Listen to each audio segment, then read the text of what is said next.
Hi dear students, I am Shakirova Saida. I am responsible to deliver lesson number 9. Topic I don't believe it. Now we will begin our lesson. Vocabulary. Now exercise number 1A. How do you know when someone is lying? Do you think their behavior changes?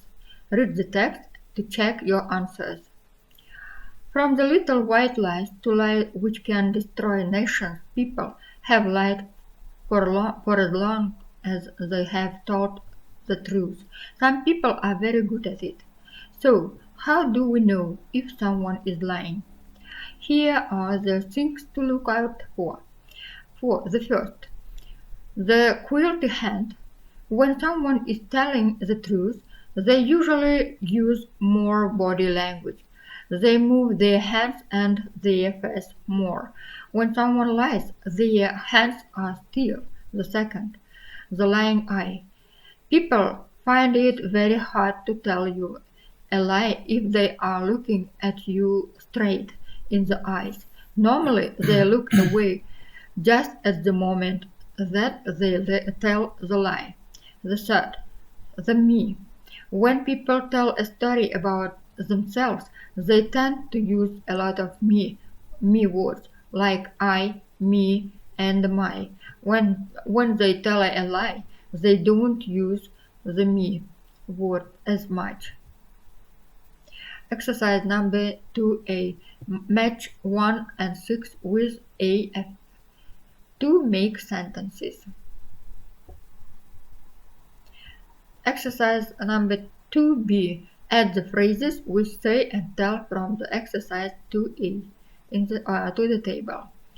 And C. Do you agree, disagree with the statements? Why? Telling a story. Exercise number 3A. Look at the pictures above which tell a story. They are not in the correct order. What do you think is happening in each picture? Now listening part.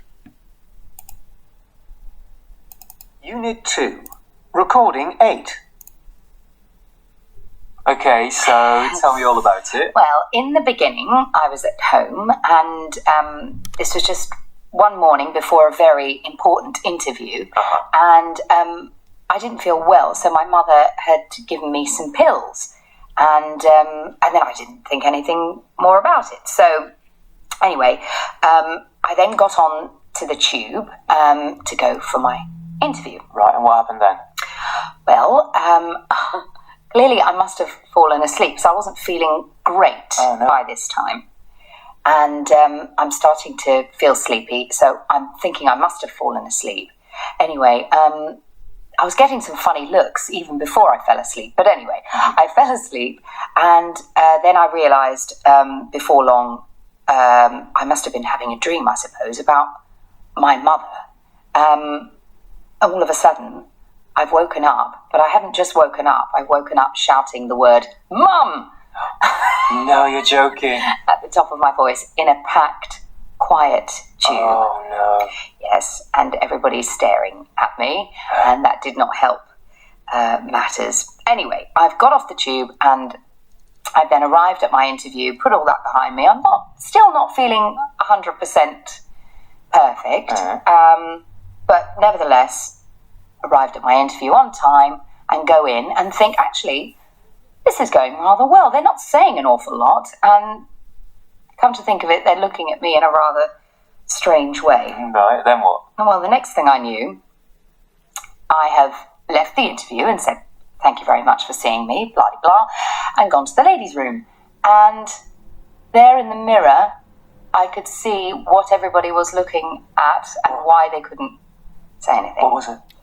My face had swollen up, and it was bright red and covered in blotches, spots. Oh, you're kidding. Yes, and the pills that my mother had given me were so out of date that they had caused an allergic reaction. Oh, how embarrassing. I know.